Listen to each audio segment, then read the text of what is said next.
people coming together, magic happens, right? Interactions just aren't there for you in a video call. This event provides value the day you walk in the door.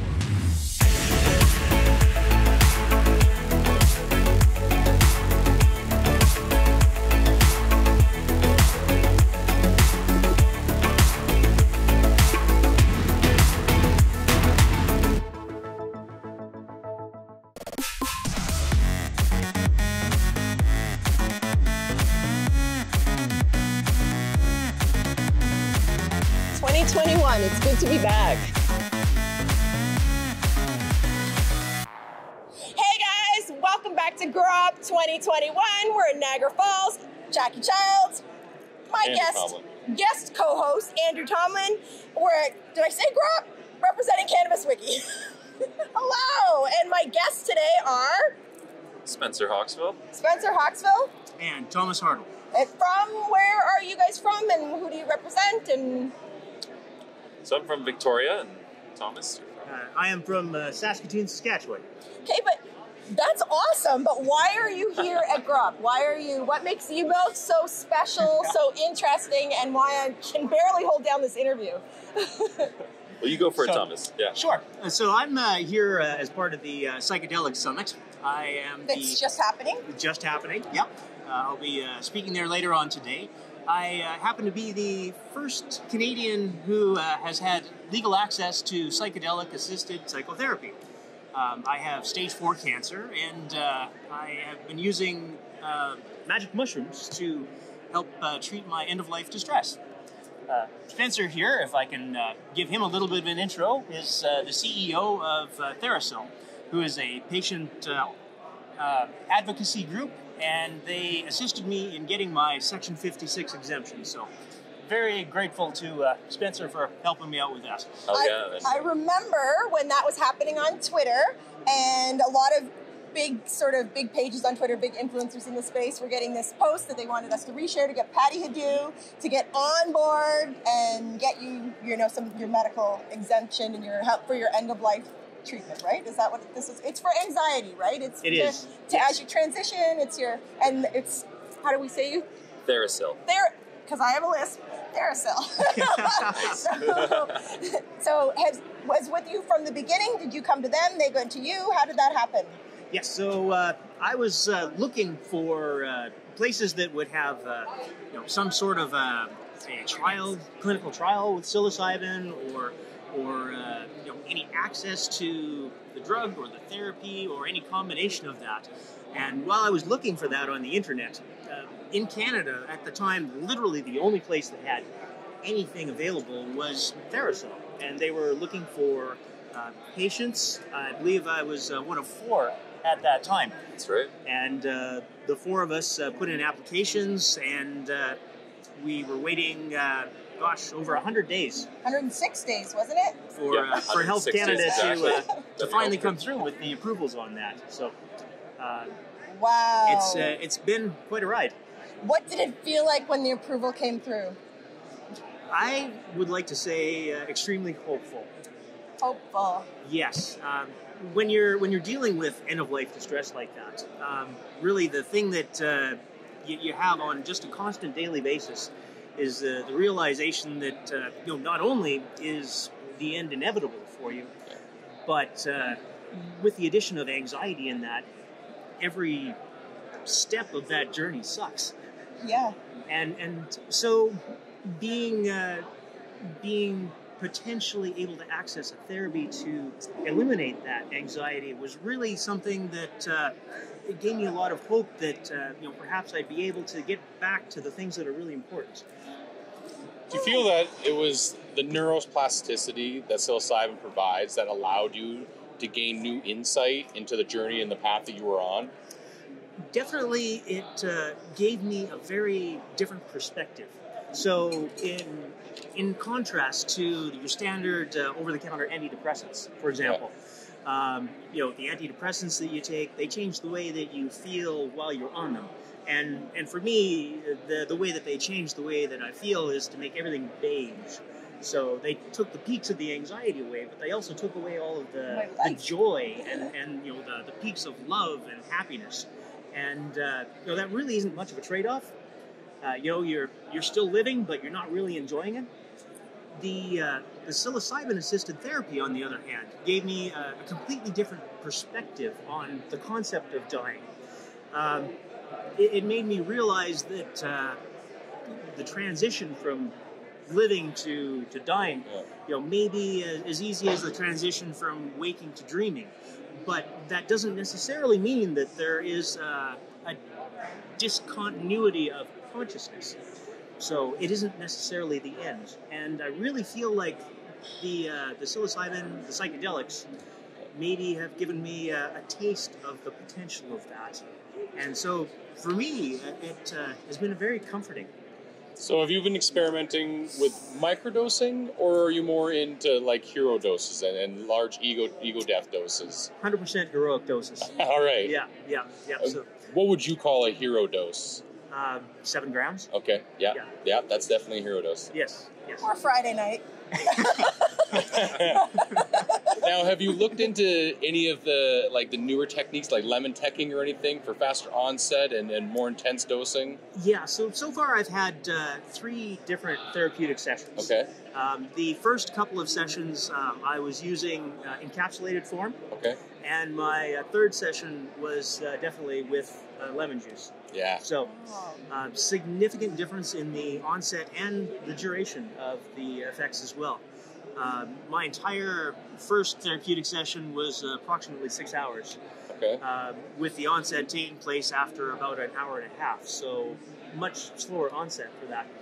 Whereas with the lemon juice slurry, I would call it, the onset was probably closer to about 30 minutes, and the effects were in place for close to 7 hours.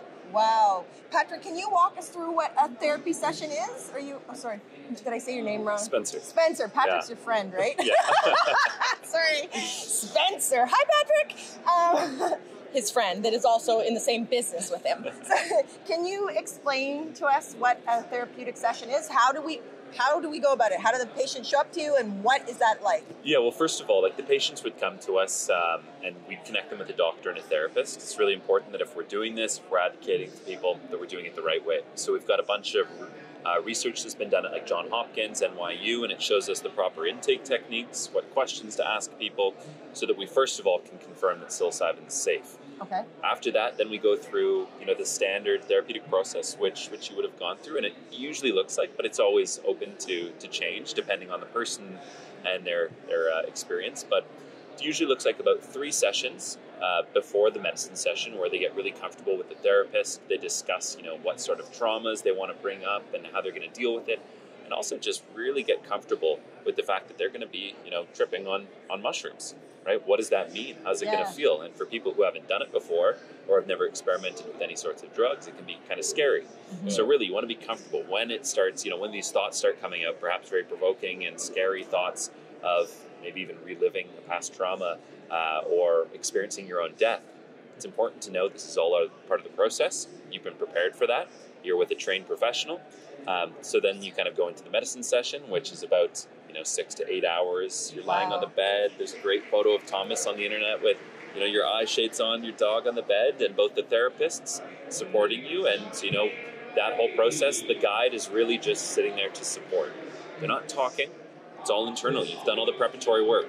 Everything is up here, and you know what to do and what to experience. And then after that is the integration. So once your altered state of consciousness is done, over the next couple weeks, and usually about done in 3 sessions, but I think it's probably healthier to have more, you can integrate with that therapist and talk about what came up.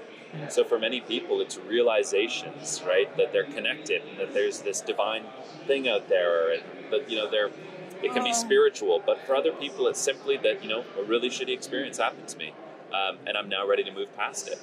We were just listening to someone speak about a patient who had used ibogaine, for example, and it's the same with many psychedelics for addiction, and they realized for the first time that they have a choice now, addiction or recovery. And for some people, it's the first time in their lives. And I think with many of the patients that we've seen, it's similar. It was always obvious, but it took a medicine session, psilocybin, and some conversations with therapists to get through. Is it hard to find doctors to facilitate this, like to help with this? Yeah, not really, honestly, Really? which is kind of interesting. Yeah, I would say that with cannabis, it was much more difficult. So I'll use it relatively. With cannabis, it may have been more difficult. There wasn't quite as much research, and there was still a bit of a stigma. Whereas now, we've probably got about 1,000 healthcare professionals reaching out to us, looking for training, wanting to support patients. So I'd say it's the opposite. What's more difficult is, again, following the right clinical and ethical track of not just anyone should be prescribing this and working with patients. There's a certain duty of care, standard of care, community of practice that needs to be set up before professionals, doctors are supporting patients. So it's all a balancing act. I feel that with current psychiatry model we have in Canada today, that a lot of doctors, from what I've been reading, feel constrained. The current toolkit is really therapy and SSRIs, and adding psilocybin to the landscape adds a different tool. And I feel like that's what we're doing, is adding a new tool to the tool bag, and something that has been explored a lot. Now, in that, I know that you guys do the hero doses. Do you guys also do microdosing and things like that? Not really. I mean, a lot of patients will try psilocybin in a microdose format. It's talking about these tools. I mean, it's kind of like you're trying to take down a building. You could microdose, use a hammer to try and take it down, or you got this big ball on a chain on a crane, and you can knock the thing down in one go. And that's what the doctors and patients want, is microdosing. It can be effective, but the hero dosing, I mean, it works really well. You need it once for a lot of patients. Some people need it 3 times and 4 and want to try more. That's up to them and their doctor. So we haven't experimented with it that much. There's also just a lack of research, but a lot of people have been using microdoses to manage things like their anxiety, depression. We haven't gotten any exemptions for that particularly. But one day I'm sure we'll continue to see, and I think, you're talking about this tool. It's a very patient-centered tool, right? There were patients who were using this already. Right. So if we can just be patient-centered, we can hopefully get doctors and therapists connected with the people who are microdosing today, who are saying it's working, and supporting them. So whether or not there's research, patient-centered is very important. What are people doing? How do I, say me right now, how do I get started? Like tomorrow, who's my first call? What do I need? What does it cost? How do I go about this? I mean, first thing I would do is message TheraPsil. We'll try and help you do it legally. I think following the law is really important, but the next call might be to your doctor or therapist to say, listen, I want to try this. I would get educated as much as possible. Again, I can't condone anyone using any of these psychedelics without the help of a healthcare professional, or quite frankly, legally. So I think the best thing we can do for ourselves is become advocates for ourselves, because in healthcare, there's no difference between being an advocate for yourself and other people. Is take this as a personal challenge, and if you want access on a medical basis, advocate for yourself, advocate for the others, and let's get some regulations made. I mean, Thomas and myself and the other patients and lawyers at TheraPsil, we've put together and talked about regulations that mirror medical cannabis regulations. And we know in this country that what applies to one medicine and one person likely applies to another medicine. So, Thomas, I think of our conversations, you've been using medical cannabis. Well, now you're using medical psilocybin. It's the same thing playing out, right? So what is the concoction or the cocktail, or what mushrooms do you use? Do you share that? Is it Thomas? Tell us what. Yeah, sure. Tell us what is it daily? Do you microdose and stuff, or no? Nope, no microdosing. Oh, no microdose. Oh, sorry. Nope. I mean, it's microdosing would probably be an option, but in my case, and based on the research that I did before I started this whole journey, the heroic doses do seem to be Breakthrough. correct for me. Had you done a heroic dose at all in your life, growing up or teenager or any of that? Honestly, up to this point, I have lived a really boring lifestyle. Up until now. prior to getting cancer and this whole treatment scheme, I'd never even tried cannabis, for that matter. Wow. So my introduction to plant medicines really was through cannabis. So I suppose for me it was sort of a gateway. Introduced me that natural plant medicines can actually be just as effective, if not more effective, than prescription medications. I use it to treat my side effects from the chemotherapy that I take every 2 weeks. So, because of my introduction to the very effective treatment I got with cannabis, I was a lot more open to the idea that something like a mushroom could potentially also be a therapeutic, beneficial substance to use. The whole conversation while we're talking, there's an underlining message of hope. And I absolutely, like the perfect time of the world and the way we are right now, we all need some hope and some more hope. This is a beautiful conversation about, I'm going to jump in again tomorrow. It's a personal thing. Derek's like, what is she going to say? Tomorrow I'm supposed to start Seroquel, and I'm terrified. And I love mushroom therapy. I microdose regularly. I've tried growing my own. I've macroed, heroic. I've done it all with the help of some of my friends in the industry, not through doctor, but I will. I'll get my whatever I need to do. But I'm terrified for Seroquel. I don't feel hope. I feel it's over for me. Like, will I be creative and loving and interesting and whatever, whereas mushrooms give you hope. Seroquel, that's quetiapine? It's, I don't know, it's for like major high mood disorders, dual personalities, bipolar, the whole whatever. Like, I'm just a mess. I'm familiar with that one, actually. Yeah. Yeah, that one... So I'm terrified. Like, I mean, I wish I could just do I go to a clinic, take a heroic dose, and I won't need that? Is like that's my hope. Well, the thing is, it definitely isn't just you take the drug and everything is better.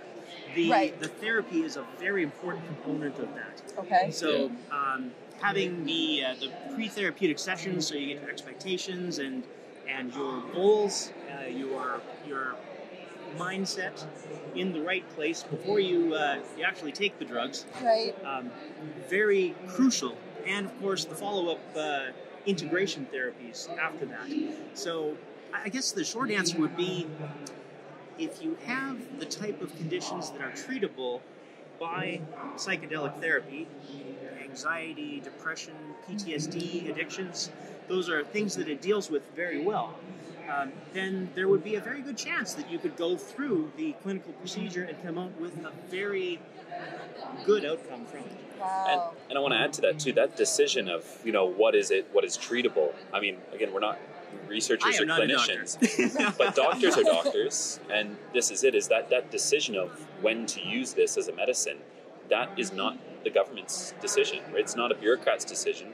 Is a patient and a doctor decision, and if they believe that it's the right medical choice for them, right? Because again, your doctor has to look at risk, right? What are the risks of you using, a prescription medicine versus using something like a mushroom? And if that doctor believes that that's the right medical decision, then it should be the right medical decision, right? We've got a charter, Section 7, to life, liberty, and security of persons, and if your drug laws are getting in the way of those Charter 7 rights, there's a big problem. And that's what we're asserting here, is that there's a problem. The doctors and the patients should be making those decisions. I just want to touch on that for a moment, actually. You had also mentioned about similar therapies with ibogaine and stuff. Do you feel that the psilocybin could be the fine edge of the wedge, that it could be the introductory to more hallucinogens and more psychedelic plant medicines available? Sounds like cannabis was, but it's a similar idea. Yeah. I mean, gateway medicine. I think it's the most widely accepted of all the psychedelics would be psilocybin, I think. But I think there's other therapies and other opportunities available for other psychedelics. Do you see the movement pushing forward past psilocybin? Well, I think what Thomas just said is the safety profile. It's incredibly safe, right? When we think about what are dangerous drugs, alcohol is a terribly dangerous drug. I mean, I'll tote our side's like, psilocybin is probably safer than cannabis too. Yeah. I'm thinking more like LSD. LSD made in laboratory conditions is non-toxic. Do you see it progressing that far into that kind of space? I think the clinical side will. The nice thing about psilocybin and cannabis is these are like plant and fungal medicines, right? Yes. These things are naturally occurring. They're very safe. They grow in the wild or they can be grown. So I think a lot of things apply to both of them, whereas, it's hard to say the same thing with MDMA and LSDs. These are laboratory chemicals. So, I mean, a large majority of Canadians want psilocybin accessible for those with end-of-life distress or depression. They want it medically available. And I think that that's where we should really focus this conversation, is medical availability. let's start there. Let's take it slow and make sure we understand these medicines, because very few people disagree that, you know, what happens in the doctor and patient's office, that should be in anyone else, like of anyone else's concern. Right.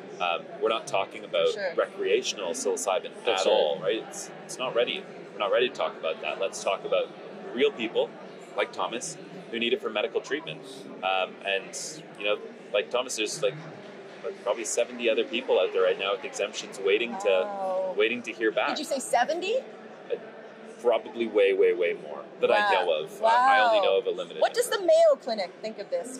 Have they touched base of any of this? Like, they're the forefront of cancer treatments and cancer. Like, I wonder what they think about. I'm not sure about the Mayo Clinic. I know when I was initially looking into treatments for end-of-life distress, Johns Hopkins was one of the locations that has already done some clinical trials.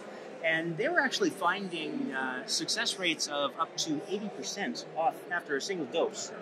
And even of the 20% that didn't have success, full success after a first dose, they were finding a repeat dose on the remaining people was showing even more success after that, as I have found. Right.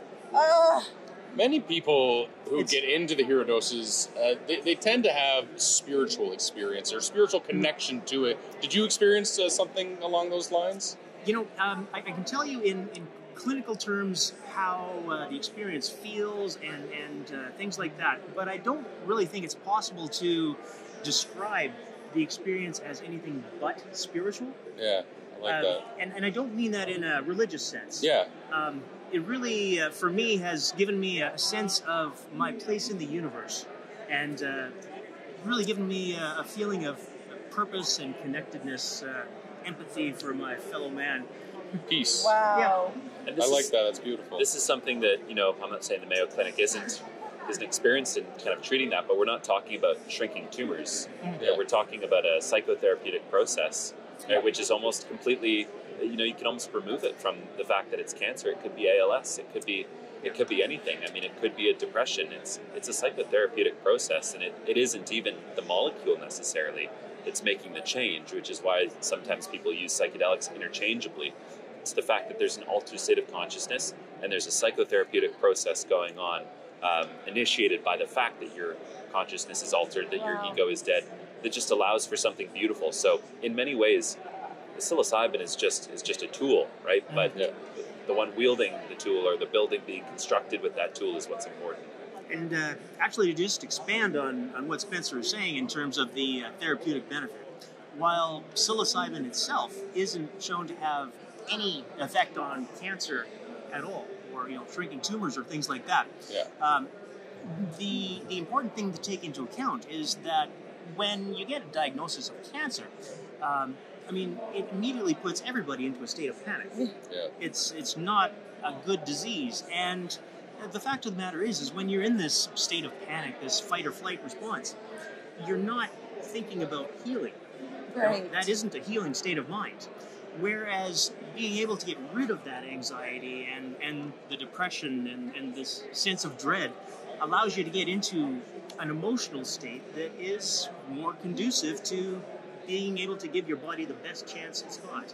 Do you think that the therapies have helped eliminate some of the stress load, which has helped you elongate your end of life process? Well, I've had stage 4 cancer now for 6 years, and it's a type of cancer that typically will kill people in about 18 months. So I would have to say that my ability to stay positive and stress-free has really contributed to that, yes. This conversation could go on forever, and it was a pleasure and privilege to meet you, and I love what you guys are doing and what you're doing for the industry and the world. Can you tell us how people listening and watching can find you? Absolutely. Yes. Go to TheraPsil.ca, THERAPSIL. Instagram, Therapeutic Facebook, psilocybin. Twitter, you got it all? We got all of it. What we need is help. You know, this is advocacy. It's all about helping people like Thomas, and I mean, Thomas is actually looking for another exemption. So we have to continuously fight the government, you know, continuously fight for what should be a right. Fight the government. Yeah. Anytime. Well, it's human rights. It's a human rights movement for sure, and that's what we're talking about here. So if they want to help, Twitter, Facebook, make sure, talk to your MP, make sure this doesn't get swept under the rug, because it's exactly what's happening. Yeah. Thank you so much for joining us Thank and you having so this much. conversation. What a privilege, and thank you. Thanks for watching, guys. We're at Grubb, Cannabis Wiki, Jackie Childs. Andrew Tomlin. See you later. Peace.